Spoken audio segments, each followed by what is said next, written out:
మహిమ కలుగును గాక. ప్రియులారా, మన ప్రభు అయిన యేసు క్రీస్తు నామములో మీకు అందరికీ శుభములు. మన ప్రభువును రక్షకుడునైన యేసు క్రీస్తును ఆరాధించడానికి ఆయన సన్నిధికి వచ్చిన మీ అందరినీ కూడా దేవుడు దీవించును గాక. ప్రియులారా, దేవుని సన్నిధిలో మనకి నిజమైన శాంతి, సమాధానం, ఆశీర్వాదం దేవుని సన్నిధిలో మాత్రమే ఉంటుంది. దేవుని సన్నిధిలో గడపడం, ఒక్క దినం గడపడం 1000 దినాల కంటే శ్రేష్టం. అది మనకు తెలియకుండానే దేవుడు అనేక విధాలుగా మనల్ని కాపాడుతూ ఉంటాడు. ఆయన సన్నిధిలో గడపడం వల్ల మనకు తెలియకపోతే ఏంటంటే ఆశీర్వాదం అందరికీ జరిగినట్టు జరుగుతుంటుంది. కానీ మనకు తెలియకుండా అనేకమైన శోధనల నుండి, అనేక కీడుల నుండి దేవుడు తప్పించే దేవుడు. రీసెంట్గా ఏమైందంటే, నేను వెళ్తున్నప్పుడు ఫస్ట్ ట్రాక్లో ఫాస్ట్గా వెళ్ళిపోతున్నా. సడన్గా అరే ఆయన సాల్మేకి వెళ్ళి దారి వచ్చేసింది, మిస్ అయిపోయానని చెప్పి ఫస్ట్ ట్రాక్కి సరిగ్గా చూసుకొని రావాలి కదా, చూసుకోకుండానే ఊరికే డైరెక్ట్ వచ్చేస్తున్నాను. వెనకాల నుంచి పెద్ద ట్రక్ ఫాస్ట్గా వచ్చి హార్న్ కొట్టాడు. సడన్గా షాక్ అయిన అనమాట. ఇంకొక సెకండ్లో లేట్ అయ్యి ఉంటే వాడు వచ్చి నన్ను తప్పకుండా కొట్టాలి. ఎందుకంటే అది పెద్ద హెవీ ట్రక్, అది ఇట్ వోంట్ స్టాప్. అంటే అనుకున్న వెంటనే బ్రేక్ పడదు, దానికి చేయలేరు కూడా. అనుకోవడం, చూసుకోవడం. తర్వాత వాడు ప్రక్కనే కూర్చుంది. అరే అంటే అప్పుడు అంది, ఇటువంటి నువ్వు చాలాసార్లు మిస్టేక్ చేస్తుంటావు, ఇప్పుడే కాదు చాలాసార్లు పరధ్యానంగా ఉంటావు అని. దేవుడు నన్ను తప్పిస్తున్నా కదా ఎన్ని పరధ్యానంగా ఉన్నా. కానీ అంటే చూసుకోకపోతే కొన్నిసార్లు చూసుకుంటాం. కానీ ప్రియులరా, ఆ విధంగా మనకు తెలియకుండా అనేక విధాలుగా దేవుడు మనల్ని కాపాడుతుంటాడు. కాబట్టి ఆయన సన్నిధికి రావడానికి, దేవుని సన్నిధి గడపడానికి మనం ఎప్పుడు కూడా అశ్రద్ధ చేయకూడదు.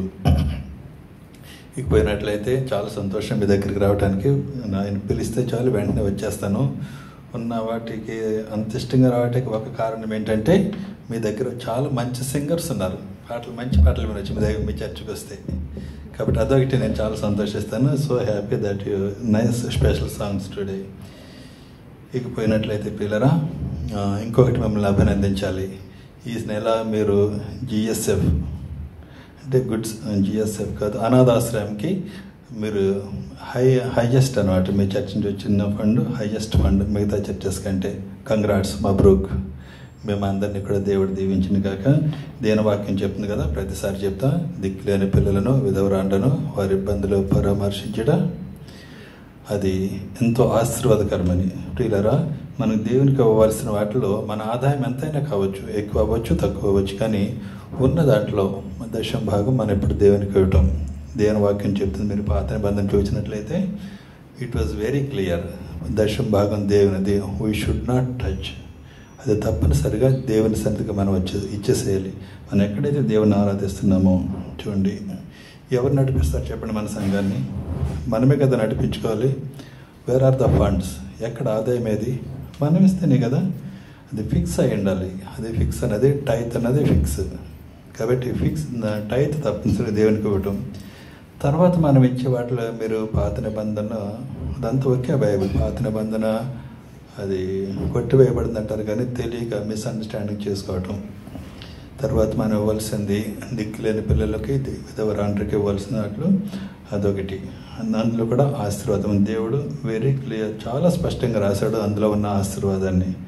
మీరు ఈసారి చాలా హైయెస్ట్ ఇచ్చారు కాబట్టి ఇట్ ఈస్ గుడ్. అది మీకు మాత్రమే కాదు, మీ కుటుంబాలకి, మీ తరాలకి అది ఆశీర్వాదకరం. నేనైతే ఇప్పటికీ ఎప్పుడు కూడా నేను ఉద్యోగం చేసినందు మొదలు ఎప్పుడు టైత్ ఇవ్వటం కానీ, లేకపోతే పేదవాళ్ళకి ఇవ్వటం కానీ, తర్వాత జీటీసీఎం అని మనకి ఇంకొక పరిచయం ఉంది, అది మీ ఇష్టం అనుకోండి.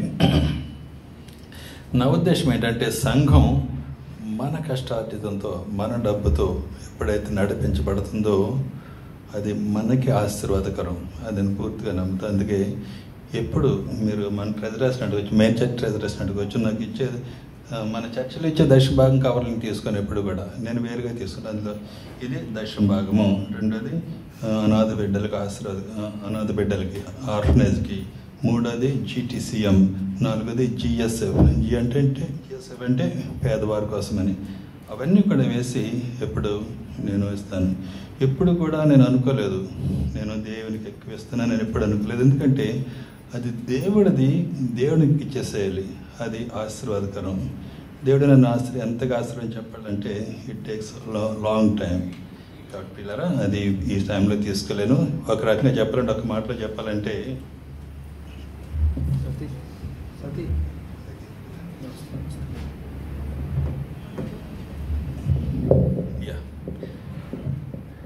రకంగా చెప్పాలంటే నిజానికి నేను వెళ్ళిపోవాలి, జూన్ ఎండింగ్ కంటే నేను వెళ్ళిపోవాలి.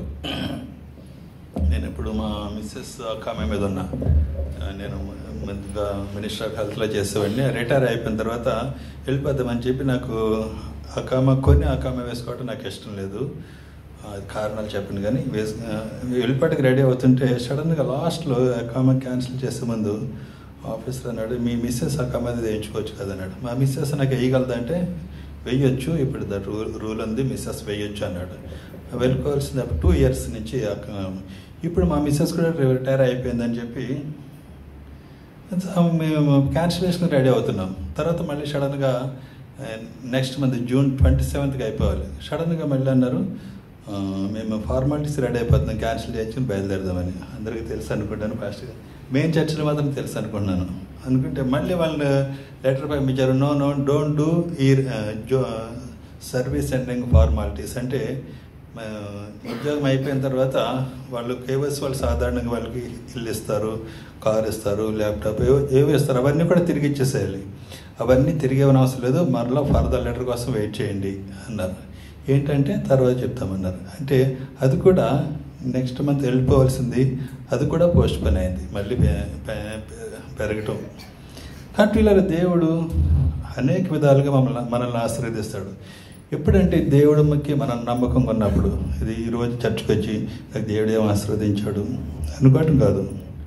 అరే దేవుడు నా కొరకు ప్రాణాలు ఇచ్చాడు, దేవుడు నా కొరకు పరలోకాన్ని సిద్ధపరుస్తున్నాడు, what I can do for him, ఆయన కొరకు నేనేం చేయగలను అని కృతజ్ఞత హృదయంతో తప్ప దేవుడు ఏదో ఇస్తాడు మన అని ఆ ఉద్దేశంతో కాదు. కానీ వీ మస్ట్ బి, మన దేవునికి కృతజ్ఞత కలిగి ఉండాలి అని ఎప్పుడైతే మనకు ఉన్న దాంట్లోనే దేవునికి నమ్మకంగా ఉండాలి అన్నప్పుడు తప్పకుండా ఆశీర్వదిస్తాడు దేవుడు. ఆయన నమ్మదగిన వాడు. God bless you all. పిల్లల ఇష్టంలో మనం దేవుని వాక్యాన్ని మనం కొద్ది నిమిషాలు ధ్యానిద్దాం. చూడండి, ఇప్పుడు ఏ దినాల్లో ఉన్నాం మనం? ఆరోహణ దినం కదమ్మా. యేసుక్రీస్తు ప్రభు నిన్నటి దినాన్న ఆరోహణ దినం అంటే తెలుసు కదా. అంటే చూడండి, క్రిస్మస్ అయిపోయింది, డిసెంబర్లో చేసుకుంటాం క్రిస్మస్. తర్వాత మనకు వచ్చే పండుగ ఏంటంటే లెంట్ 10 days తర్వాత గుడ్ ఫ్రైడే కదా. గుడ్ ఫ్రైడే అంటే యేసు ప్రభు సిలువ వేయబడిన రోజు, చనిపోయి సమాధి చేయబడ్డారు కదా. అది కూడా అయిపోయింది. చనిపోయిన తర్వాత మళ్ళీ 3వ రోజున ఆదివారం దినాన్న అది పునరుత్థాన దినం. యేసు ప్రభు సమాధిలోంచి తిరిగి లేచిన దినం పునరుత్థాన దినం. అది కూడా అయిపోయింది. పునరుత్థాన దినం అయిపోయిన తర్వాత 40 రోజులకి ఆయన 40 రోజులు భూలోకంలో ఉన్నారు. చనిపోయి తిరిగి లేచిన తర్వాత 40 రోజులు భూలోకంలో ఉన్నారు. అనేక మందికి కనిపించారు ఆయన, వాక్యం చూసినట్లయితే. అవన్నీ మీరు చదివి ఉంటారు ఈ రోజుల్లో. నిన్నటి దినాన్న ఆయన భూలోకంలోంచి పరలోకానికి ఆరోహణం అయిపోయారు. ఆయన పరలోకానికి తిరిగి వెళ్ళిపోయిన రోజు నిన్నటి దినం. ఇక్కడి నుంచి మనం 10 రోజులు లెక్క పెడితే 19వ తారీఖుని అదేదండి పెంతుకోస్తు దినము. ఆ రోజు పెంతుకోస్తు పండుగ. పాత నిబంధనలు ఈ పండుగలన్నీ చేసుకునేవారు. ఇప్పుడు కూడా పెంతుకోస్తు ఈ రోజు నుంచి ప్రతిరోజు 10 రోజులు సాల్మియా బేస్మెంట్లో పెంతుకోస్తు పండుగ గురించి వాళ్ళు 10 రోజులు 4:30 to 6:30 4:30 నుంచి 6:30 వరకు ప్రార్థన చేస్తున్నారు. ఎవరైనా జాయిన్ అవ్వాలంటే జాయిన్ అవ్వచ్చు. ప్రతిరోజు కూడా అది పరిశుద్ధాత్మ నింపుదల కొరకు ఎదురు చేసే దినాలన్నమాట ఇవి. పరిశుద్ధాత్మ గురించి వీలైతే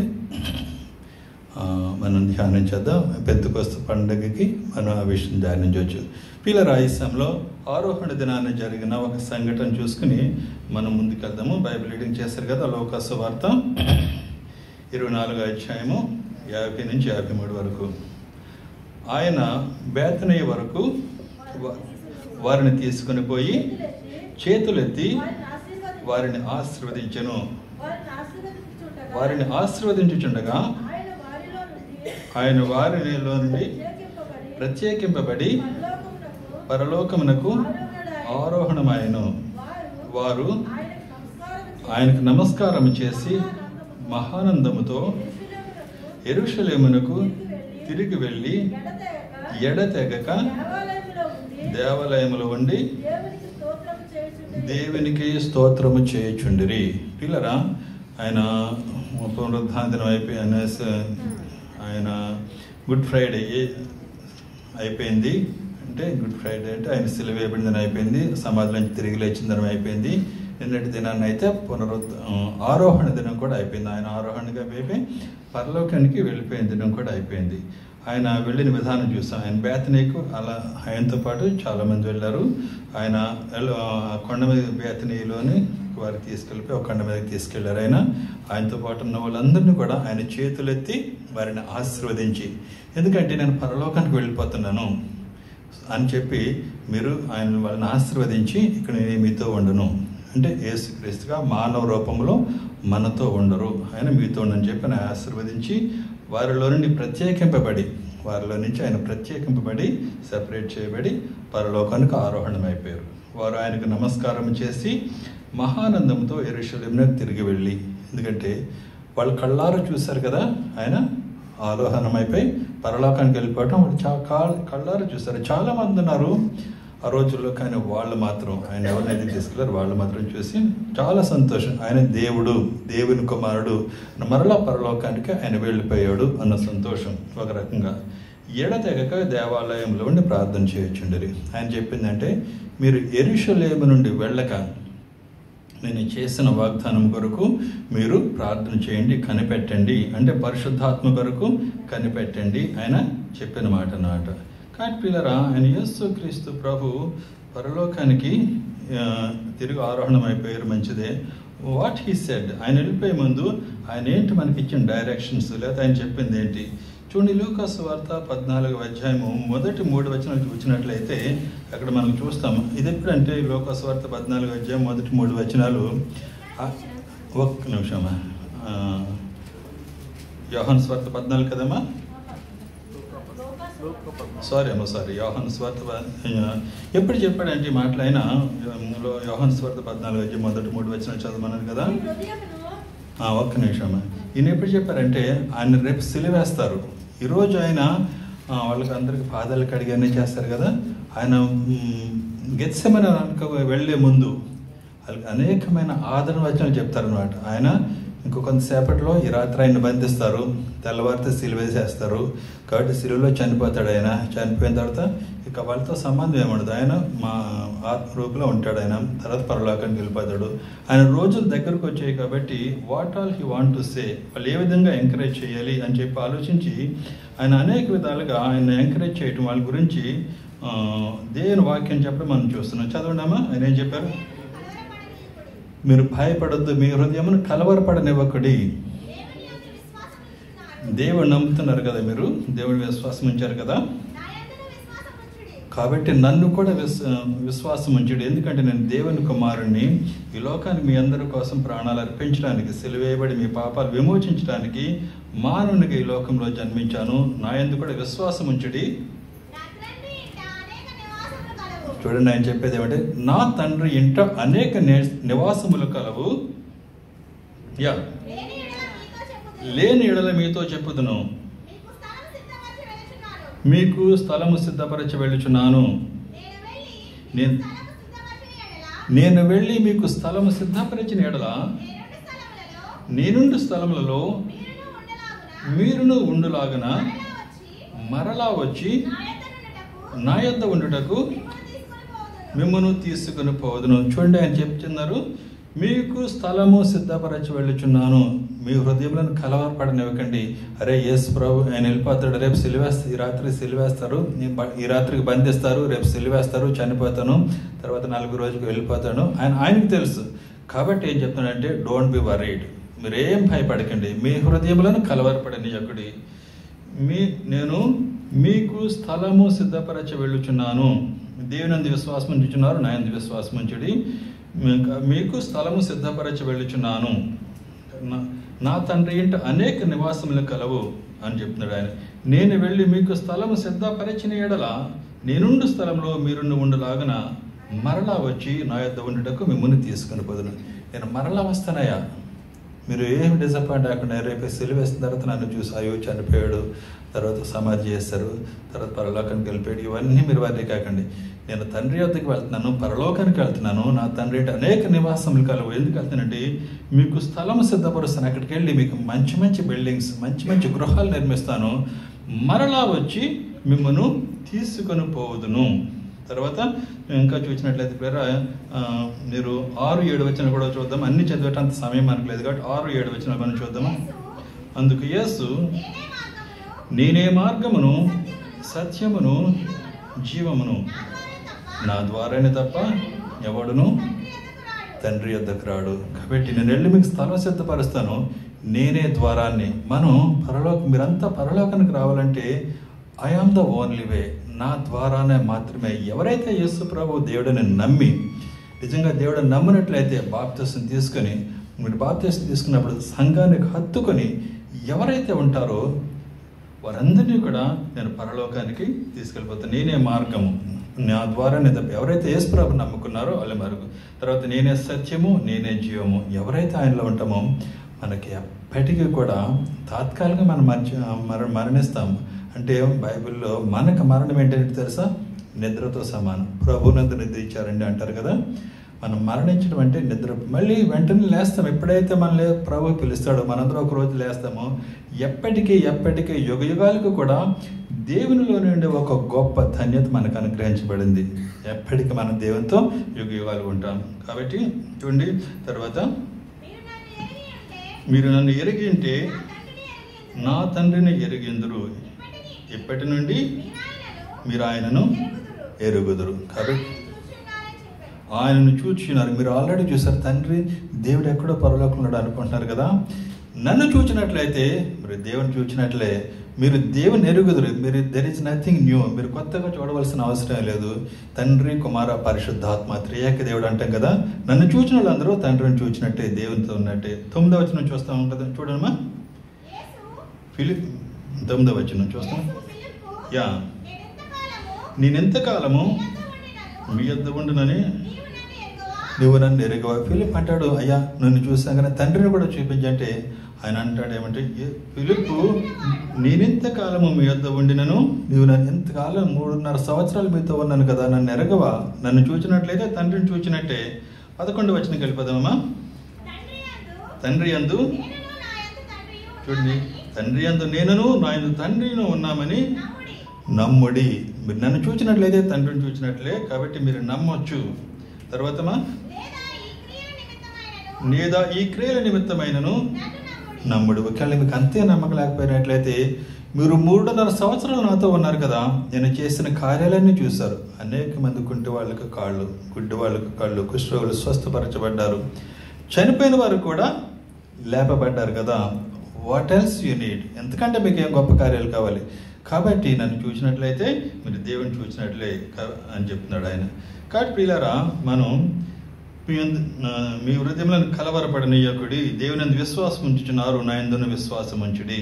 తర్వాత నేను తండ్రి యొద్దకు వెళ్ళుచున్నాను గనుక నేను చేయి క్రియలని 12వ వచనంలో చూసినట్లయితే, నేను తండ్రి యొద్దకు వెళ్ళుచున్నాను గనుక నేను చేయి క్రియలు నా యందు విశ్వాసం ఉంచువాడును చేయను. ఎవరైతే ఆయన నమ్ముకున్నారు ప్రియులారా, ఆయన యందు విశ్వాసం ఉంచే వాళ్ళందరూ కూడా ఇటు గొప్ప కార్యాలు చేయడానికి దేవుడు వాళ్ళకి శక్తిని అనుగ్రహించాడు. చూడండి, అనేక మంది చనిపోయిన వాళ్ళకి, లేపిన వాళ్ళని కూడా చూస్తాం. ప్రార్థన చేసిన వెంటనే స్వస్థపరచబడిన వాళ్ళని కూడా చూస్తాం. ఎవరైతే ఆయన నమ్మకం ఉంచారో వాళ్ళందరికీ కూడా దేవుడు ఆ శక్తిని, ఆ సామర్థ్యాన్ని ఇచ్చినట్లుగా మనం చూస్తున్నాం. కాబట్టి పిల్లలు ఆయన వెళ్ళిపోయాడు. ఆయన నిన్నటి దినాన ఆరోహణం అయిపోయాడు, కరెక్టే. కానీ ఆయన చెప్పేది, నేను మరలా వస్తాను, మీ వద్దకు వస్తాను, మీ అందరినీ కూడా పరలోకానికి తీసుకువెళ్ళిపోతాను అని చెప్తున్నాడు. కాబట్టి మనం జ్ఞాపకం చేసుకోవాల్సిందే, మనమందరము ఒకానొక రోజు ఒకవేళ చనిపోతే మనం ఆయన వచ్చే రోజుకి వెళ్తాము. ఒకవేళ చనిపోకుండా ఇలా సజీవంగా ఉన్నట్లయితే ఉన్న పాటుననే. చూడండి, దశలోనికి రాసిన పత్రిక 4వ అధ్యాయము 16-17 వచనాలు చూద్దాము. అక్కడ క్లియర్గా ఉంది. దశలోనికులకు రాసిన పత్రిక 4వ అధ్యాయము 16-17. చూడండి, ఒకానొక రోజు ఆర్భాటముతోను ప్రధాన దూత శబ్దముతోను దేవుని బోరతోను పరలోకము నుండి ప్రభు దిగివచ్చును. క్రీస్తు నుండి మృతులైన వారు మొదట లేతురు, ఆ మీదట సజీవులమై నిలిచిండు మనము వారితో కూడా ఏకముగా ప్రభువును ఎదుర్కొనుటకు ఆకాశ మండలమునకు మేఘముల మీద కొనుపోబడదుము. కాగా మనము సదాకాలము ప్రభువుతో కూడా ఉందుము. చూడండి, ఇప్పటికే చాలా మంది చనిపోయారు కదా. ఆయన చెప్పిన మాట అపోస్తలుడైన పౌలు వాళ్ళకి చెప్తున్నాడు. యేసు ప్రభు చెప్పిన మాట, ఒకానొక రోజు ఆర్భాటముతోనూ ప్రధాన దూత శబ్దముతోనూ దేవుని బూరతోనూ పరలోకము నుండి ప్రభువు దిగివచ్చును. యేసుక్రీస్తు ప్రభు ఆరోహణం వెళ్ళిపోయాడు నిన్న. ఓకే, మరలా ఒకరోజు ఆయన ఇవన్నీ ఆర్భాటంతో ప్రధాన దూత శబ్దంతో బోరధ్వనితో ఆయన పరలోకం నుంచి దిగి వస్తాడు. ఎవరైతే క్రీస్తులో ఉండి యేసు ప్రభు నమ్ముకొని యేసు ప్రభుకు తమ జీవితాన్ని సమర్పించుకొని యేసుక్రీస్తు ప్రభు మార్గంలో నడుచుకుంటూ దేవుని సన్నిధి క్రమంగా వస్తూ ఆయన మార్గం నడుచుకుంటూ ఉన్న వాళ్ళందరూ కూడా మొదట వాళ్ళ సమాధిలోంచి తిరిగి లేస్తారు. తర్వాత ఆ మీదట ఇమీడియట్గా వెంటనే ఆ మీదట సజీవులమై నిలిచి ఉండు మనము వారితో కూడా ప్రభువును ఎదుర్కొందుము. వారితో కూడా ఏకముగా ప్రభువును ఎదుర్కొనుటకు ఆకాశ మండలమునకు మేఘముల మీద కొనపబడదు. మేఘాలు వచ్చి మేఘాలు ఎలా తీసుకెళ్తాయండి? కానీ ఆ రోజు అయితే మాత్రం ఎప్పుడైతే బోర శబ్దం మనం వింటామో ఆకాశంలోకి మేఘాలు వచ్చి మనందరినీ కూడా మధ్య ఆకాశంలోకి తీసుకెళ్ళిపోతాయి. అప్పుడు 7 ఏళ్ల పెండు విందు ఉంటుంది. అక్కడి నుంచి యుగ యుగాలకి ఎప్పటికి కూడా ఇక మరణమే లేదు, మనకి చావే లేదు. దేవుని బిడలముగా ఆయనతో ఎప్పటికుండే పరలోక రాజ్యం నుండి ఒక గొప్ప ధన్యత మనకందరికీ అనుగ్రహించబడింది. ఇలా రేఖ నుంచి ఆరోహణం అయిపోయింది. ఓకే, దట్స్ గుడ్, మంచిది. మరలా ఆయన మన కొరకు వస్తాడు, మనల్ని పరలోక రాజ్యానికి తీసుకువెళ్తాడు. ఆయనతో ఎప్పటికీ యుగాలకి ఆయనతో ఉంటాము. ఇక్కడితో ఈ లోకంలో మన చాప్టర్ అయిపోయింది అని అనుకోవచ్చు. ఆ పరలోక రాజ్యం ఎలా ఉంటుందండి అని ఒకసారి మనం చూసుకుందామా.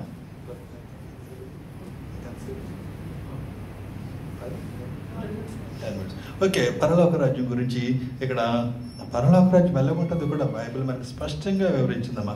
మనకి దేవుడు అక్కడ నిర్మించే గృహాలు లేదా పరలోక రాజ్యం ఎలా ఉంటుందన్నది ఆయన స్పష్టంగా ప్రకటన గ్రంథంకి వెళ్దామా. 21 అధ్యాయం మనం చూసినట్లయితే ప్రకటన గ్రంథము 21వ అధ్యాయంలో కొన్ని వచ్చిన 10, 11, 12 వచనాలు చూద్దామా. ఆత్మవశుడనైన నన్ను ఎత్తైన గొప్ప పర్వతం మీదకి కొనిపోయి యెరూషలేము అను పరిశుద్ధ పట్టణము దేవుని మహిమ గలదై పరలోకమందు నుండి దేవుని యొద్ద నుండి దిగువచ్చుట నాకు చూపాను. ఒకరోజు భక్తుడైన యోహాను, ఆయన శిష్యుడైన యోహానికి దేవుడి దర్శనం ఇచ్చాడండి. పరలోక రాజ్యం ఎలా ఉంటుందో ఆయన చూపిస్తున్నాడు. అక్కడ చూడు, ఆత్మవశుడు అయినాడు అప్పుడు యోహాను గారు. ఆయన ఒక గొప్ప పర్వతం మీదకి తీసుకెళ్ళిపోయి యెరూషలేము అను పరిశుద్ధ పట్టణము, మనం వెళ్ళేది పరిశుద్ధ పట్టణానికి యెరూషలేముకి దేవుని మహిమ గలదై పరలోకం నుండి దిగి వచ్చుట నాకు చెప్పాను. పరలోకం నుంచి దేవుని మహిమతో పరిశుద్ధ పట్టణం దిగు రావటం యోహాను భక్తుడు చూస్తున్నాడు. దాని యందు చదవమ్మ 12.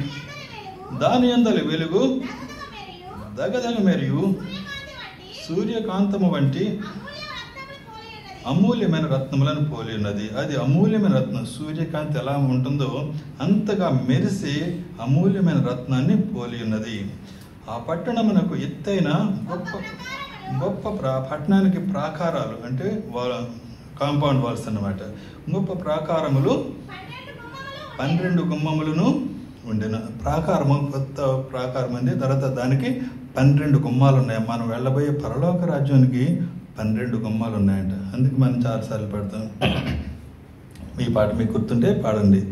కంటికి కనబడని వెన్నీయో, చెవికి వినబడని వెన్నీయో, హృదయ గోచరము కాని వెన్నీయో, సిద్ధపరచితివనాకై. మీకు అందరికీ తెలుసు అనుకోండి ఈ పాట. కంటికి కనబడనివెన్నో, చెవికి వినబడనివెన్నో, హృదయ గోచరము కానివెన్నో నా కొరకు సిద్ధపరిచితివా అని భక్తుడు రాస్తున్నాడు. పిల్లరా, పరలోక రాజ్యం వర్ణించడానికే చాలా ఎక్సైటింగ్ అన్నమాట. ఆయన ఇంకా మనం చూసినట్లయితే 18వ వచనం చూసినట్లయితే పరలోక రాజ్యం యొక్క మనం ఆ పట్టణ ప్రాకారం అంటే ఒక కాంపౌండ్ వాళ్ళు సూర్యకాంతములతో కట్టబడను. ఆ ప్రాకారాలు ఎలా ఉన్నాయంటే సూర్యకాంత ప్రాయతో ఆ ప్రాకారాలు గోడలు కట్టబడ్డాయి. తర్వాత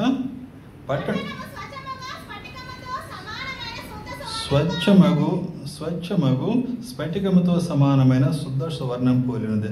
అక్కడ బంగారు వీధుల పట్టణం దేంతో చేయబడిందంటే స్వచ్ఛమగు స్ఫటికముతో సమానమైన శుద్ధ సువర్ణము. స్ఫటికం అంటే తెలుసు కదా, స్ఫటికం పెట్టి మనలో చూస్తే ట్రాన్స్పరెంట్గా ఉంటుంది. అక్కడ ఉండే బంగారం, ఆ వీధులు నిర్మాణం చేసిన బంగారం ట్రాన్స్పరెంట్గా, అంటే అద్దంలో నుంచి మనం ఎలా చూడవచ్చు, అంత స్వచ్ఛమైన బంగారం అంటే అండి. అసలు మనం ఆ బంగారు వీధిలో మనం నడుస్తామంట ఆ పరలోక రాజ్యంలో. చూడండి అక్కడ వర్ణించబడింది మనం చూస్తాం. తర్వాత అది బంగారంతో నిర్మించబడింది. తర్వాత ఆ పాటను ప్రకారము పునాదులు అమూల్యమైన నానావిధ రత్నములతో అలంకరింపబడినవి. పునాదులు రత్నాలతో, అనేక రకాలైన రత్నాలతో అలంకరింపబడి ఉన్నవి. మొదటి పునాది పేరు ఏంటంటే సూర్యకాంతపు రాయి, రెండవది నీలము, మూడవది యమునారాయి, నాలుగవది పచ్చ, ఐదవది వైఢూర్యము, ఆరవది కెంపు, ఏడవది సువర్ణరత్నము, ఎనిమిదవది గోమేధికము, తొమ్మిదవది పుష్యరాగము, 10వది సువర్ణల సునీయము, 11వది పద్మరాగము, 12వది సుగంధము. దానికి 12 గుమ్మాలు ఉన్నాయండి. అవన్నీ కూడా ఒక ముత్యం తీసుకున్నాను అనుకోండి, ఒక ముత్యమే, ఒక గుమ్మం. అమ్మ అంత పెద్ద ముత్యాలు అంటే మనం చూడటాకే ఆశ్చర్యం. మనకు ముత్యాలు చూసుకుంటే ఎంత సంబరమే కదా. అయితే అక్కడ గుమ్మాలే, కోటి గుమ్మాలే, ఇంకా చాలా పెద్దది ఉన్నదని అవన్నీ చదవాలంటే నాకు టైం కూడా అవుతుంది. కాబట్టి ప్రియులారా, దేవుడు మన కొరకు సిద్ధపరిచినవే. పరలోక రాజ్యం మన ఊహకి మించింది, జ్ఞానానికి మించింది. మనం పాట కూడా పాడతాం. మీకు వచ్చి అనుకున్న కంటికి కనబడనివెన్నయో, చెవికి వినబడనివెన్నయో, హృదయ గోచరము కానివెన్నయో సిద్ధపరిచితివ నాకే. మన కొరకు అవన్నీ కూడా దేవాది దేవుడు సిద్ధపరిచున్నాడు. కాబట్టి ప్రియులారా, మన దేవుని హత్తుకొని ఉండవలసిన వారమైన. అయితే చివరి వచనం చూద్దాం. చూడండి 27 వచనం. మిగతా మీరు చదువుకోవచ్చు. దీనికి చూడండి ఎవరంటే, దీనికి అర్హులు ఎవరంటే ప్రియులారా, చూడండి, గొర్రె పిల్ల యొక్క జీవ గ్రంథమందు వ్రాయబడిన వారే దానిలో ప్రవేశింతురు గాని నిషిద్ధమైనది ఏదైనను, అసహ్యమైన దానిని, అబద్ధమైన దానిని జరిగించువాడైనను దానిలో ప్రవేశింపడు. పిల్లరా, ఈ పరిశుద్ధ పట్టణానికి, ఈ పరలోక పట్టణానికి ఎవరు అర్హులో 27 వచనంలో చివరి భాగంలో చివరి వచనం రాస్తున్నాడు. గొర్రె పిల్ల యొక్క జీవ గ్రంథమందు రాయబడిన వారే దానిలో ప్రవేశింతురు కానీ నిషిద్ధమైనది ఏదైనను, అసహ్యమైన దానిని, అబద్ధమైన దానిని జరిగించువాడైనను దానిలో ప్రవేశింపడు. జీవగ్రంథమందు ఎవరి పేరు రాయబడ్డాయో వాళ్ళు మాత్రమే ప్రవేశిస్తారంటండి. అందరూ కూడా ప్రవేశించలేరు. మరి ఎవరండి జీవగ్రంథంలో రాయబడ్డాయి మీకు తెలుసా? ఎవరి పేర్లు రాయబడ్డాయంటే చూడండి, ఇక్కడ మన బాప్టిజం కమిటీ చైర్మన్ గారు ఉన్నారు. నాకంటే బాప్టిజం గురించి ఆయన బాగా చెప్తారు, ఆయన చైర్మన్ గారు. కాబట్టి ఎవరి పేర్లు రాయబడ్డారంటే, ఎవరైతే యేసుక్రీస్తు ప్రభుని స్వకీయ రక్షకునిగా అంగీకరించి యేసుక్రీస్తు ప్రభుకి తమ జీవితాన్ని సమర్పించుకొని నమ్మి బాప్తిసం పొందారు. ప్రియులరా, బాప్తిసం, ఆయన బాప్తిసం చైర్మన్ గారు అన్నారు కదా, మీరు ఎంతమంది తీసుకున్నారో మీకే తెలుసు, నేను చెప్పవలసిన అవసరం లేదు. కాబట్టి ఆయన చెప్తారు ప్రతిసారి కౌన్సిలింగ్లో, మీ పేర్లు జీవ గ్రంథంలో రాయబడ్డాయి. బాప్తిసం తీసుకున్న వాళ్ళు రెండవ జన్మ. ఈ లోకంలో అందరూ జన్మించారు, మనందరూ ఈ లోకంలో జన్మించాం. కానీ బాప్తిసం అంటే దేని వాక్యం ఏం చెప్తుందంటే నూతన జన్మ, బోర్న్ అగైన్ అంటారు కదా, అది రెండవ జన్మ. కాబట్టి ఆ పేర్లు, మరి మన పేర్లు మన ఇండియాలో మన ఆధార్ కార్డులో, మన పాస్పోర్ట్లో అన్నీ మన పేర్లు ఉంటాయి. అక్కడ జనాభా లెక్కలో మన పేర్లు ఉంటాయి. కానీ ఈ జనాభా లెక్కలు ఏంటంటే బాప్తిసం తీసుకున్న వాళ్ళకి, ఆయన అంగీకరించిన వాళ్ళకి, ఆయన మార్గంలో జీవిన వాళ్ళందరూ కూడా పరలోక రాజ్యంలో మన పేర్లు జీవ గ్రంథంలో రాయబడ్డాయి. యేసుప్రభుని అంగీకరించిన తర్వాత బాప్తిసం తీసుకున్న తర్వాత అది రెండవ జన్మ, మన పేర్లు జీవ గ్రంథంలో రాయబడ్డాయి. బాప్తిసం తీసుకున్న మనం, దట్స్ నాట్ ద ఎండ్, అక్కడితో అయిపోవడం కాదు. కానీ నిజంగా బాప్తిసం తీసుకున్న వాళ్ళు ఎవరు దేవుని సన్నిధికి రాకుండా ఉండలేరండి. నేను రోజు ఆదివారం లేకపోతే రోజు శుక్రవారం దేవుని సన్నిధికి వెళ్ళాలి, దేవుని ఆరాధించుకోవాలి, దేవుని పూజించుకోవాలి. వాళ్ళకి ఇంకేది కూడా మన మైండ్కి ఎక్కదు. ఎందుకంటే చాలామంది తీసుకుంటారు, కొంతమంది తెలిస్తే కొంతమంది తెలియక తీసుకోవచ్చు. మీకు ఆ ప్రాబ్లం ఉండకపోవచ్చు, ఎందుకంటే బాప్తిస్మం ఇచ్చేటప్పుడు మీ పాస్టర్ గారు బాగా చెప్తారు నిజంగా నమ్ముకున్నావా లేదా. కానీ కొంతసార్లు కొంతమంది నలుగురితో నారాయణ అన్నట్టుగా బాప్తిసానికి వెళ్ళిపోతారేమో. కాదు, కానీ నిజంగా ఎవరైతే నమ్మారో వాళ్ళకి the cannot SIT at home అండి. ఆరాధన జరుగుతున్నప్పుడు వారానికి ఒకసారి కదా, మేబీ ప్రైవేట్లు అయితే 20 సార్లు. ఆరాధన అంటే దేవుని సన్నిధికి వెళ్తాం, దేవుని గృహానికి వెళ్తున్నాం. ఎందుకు వెళ్తున్నాం? వాక్యం వినటానికి అనుకుంటారు కొందరు వాక్యం వినటానికి కరెక్టే. బిహైండ్ దట్ దానికంటే ముఖ్యమైనది ఏంటి తెలుసా? దేవుని పూజించడానికి, దేవుని ఆరాధించడానికి, దేవుని మహింపరచడానికి, మనకి ఇచ్చిన దేవుడు ఇచ్చిన ఆదాయంలో కొంత దేవుని సన్నిధికి ఆయన పరిచర్యకి ఇవ్వడానికి, అనేక ఆత్మలు రక్షించడానికి మీ కానుకలు ఇవ్వడానికి దేవుని సన్నిధికి వెళ్తున్నాం. కాబట్టి ప్రియులరా, బాప్తిసం తీసుకున్న మనము మన పేర్లు జీవితం నిలబడి ఉండాలంటే ఆయన పూజించాలి, ఆయన ఆరాధించాలి. ఎక్కడ? ఇంటి దగ్గర ఆరాధించుకుంటాం, ఓకే, దట్ ఈస్ ఆల్వేస్, ఎప్పుడు కూడా మనం ఆరాధించాం. బిహైండ్ దట్, దాని తర్వాత దేవుని సన్నిధిలో మనమందరూ కూడా సమాజంగా ఆరాధించడం దేవుని చిత్తం. యూ కెనాట్ నెగ్లెక్ట్ దేవుని ప్రెజెన్స్ ఆఫ్ గాడ్. దేవుని సన్నిధిని నెగ్లెక్ట్ చేయలేరండి. They will be restless. అటువంటి వాళ్ళు చదువు ఒకవేళ ఏదైనా పరిస్థితి వస్తే ఆ రోజంతా అక్కడ వాళ్ళకి మనశ్శాంతి ఉన్నారు. ఈరోజు చర్చ్ మిస్ అయిపోయినాయి, వెళ్ళలేదే అంటే వాక్యం కావాలంటే ఎవరైనా వాక్యం రికార్డ్ చేసి తీసుకొచ్చి మొబైల్స్ వచ్చేసాయి, కానీ ఆన్లైన్ కూడా ఏమైనా వచ్చు అక్కడి నుంచి. That's not that. I will go and worship him. నేను దేవుని సన్నిధికి వెళ్ళి ఆరాధిస్తానన్న భారం వాళ్ళకు ఉంటుంది. కాబట్టి పిల్లరా, మన కొరకు దాచిపెట్టింది చాలా అమూల్యమైనది. ఎవరు చూడలేదు, ఎప్పుడు చూడలేదు, కంటికి కనపడలేదు, చెవికి కనపడలేదు, మనుషుల జనానికి గోచరం కాలేదని మనం పాడడం కదా ఇప్పుడు. అటువంటి అమూల్యమైన విలువైన పట్టణాన్ని ఒకవేళ పరలోకం వెళ్ళకపోతే వాళ్ళు బ్రతికి తెలుసండి.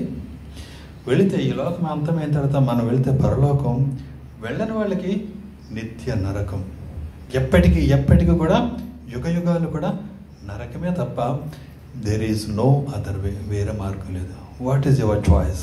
మనం ఏమెందుకు కదా పరలోకారానిక కష్టాలు అనుకుంటాం, కానీ చూడండి, దేవుని బిడ్డలు కష్టాలు వచ్చినప్పుడు దేవుడు వాళ్ళ హృదయాల్లో ఉంటాడు. They will not be worried. అయ్యా, నువ్వు నాకున్నావు, నన్ను విడిపిస్తావు, నాకు సహాయం చేస్తావు, నా ధైర్యం వాళ్ళందరికీ ఉంటుందండి. కొంచెం అయితే కృంగిపోతారు, దేవుళ్ళు ఉన్న వాళ్ళు మాత్రం ధైర్యంగానే ఉంటారు. కాబట్టి పిల్లరా, మీ పేర్లు జీవగ్రంథంలో రాయబడ్డాయా? ఒకసారి పరిశీలన చేసుకుందాం. చూడండి, మరొకసారి ఆ వచనం చదివి ముగిస్తాను, నాకు టైం అయింది. చూడండి, ఇక్కడ మరలా చదువుతున్నాను, 27 వచనం. గొర్రెపిల్ల యొక్క జీవ గ్రంథమందు రాయబడిన వారే దానిలో ప్రవేశించరు, కానీ నిషిద్ధమైనది ఏదైనాను, అసహ్యమైన దానిని, అబద్ధమైన వాటిని జరిగించేవాడైనా దానిలో ప్రవేశించాడు. మనకున్న మంచి లక్షణం ఏంటంటే తెలుసు ప్రియులారా, దేవుని నమ్ముకున్న తర్వాత, మన జీవితాన్ని సమర్పించుకున్న తర్వాత నిశ్శబ్దమైన చేయకుండా పనులు చేయడానికి మనకు మనసు ఒప్పదండి.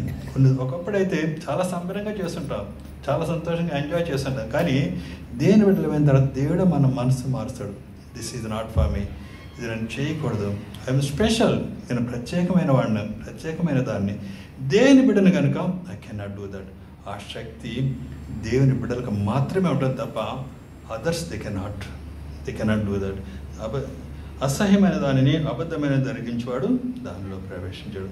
ఆ పిల్లరా, ఇంకా ఎవరైనా ఆయన అంగీకరించుకుని ఉన్నట్లయితే this is the right time. మన జీవితాన్ని సమర్పించుకుందాం. మన కొరకు యేసు ప్రభు ఈ లోకంలో మానవుడిగా జన్మించాడు. ఎందుకంటే యేసు రక్తంలో మాత్రమే పాపానికి విడుదల. ఎందుకంటే పాపానికి విరుగుడు యేసు రక్తం తప్ప వేరే మార్గం లేదు. అందుకే దేవాది దేవుడు అయినప్పటికీ, దేవుని కుమారుడు అయినప్పటికీ మానవుడిగా జన్మించాడు. మన కొరకు తన రక్తమంతా కార్చాడు.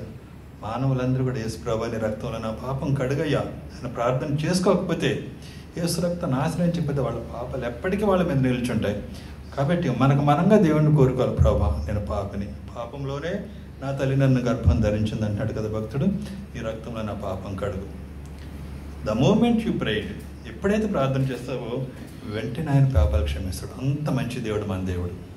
తర్వాత, ప్రభా, నా పాపాలు క్షమించు, నేను బాప్తిసం తీసుకున్నాను, నూతన జన్మ బాప్తిసం తీసుకున్నాను, సంఘానికి హత్తుకొని ఉంటాం, సంఘ కార్యక్రమాలు నిమగ్నమవుతుంది. కాబట్టి పిల్లలు ఈ విధంగా పరిశుద్ధాత్ముడు మనలందరినీ నిత్య రాజ్యానికి, పరలోక రాజ్యానికి సిద్ధపరచును గాక. ఆమేన్.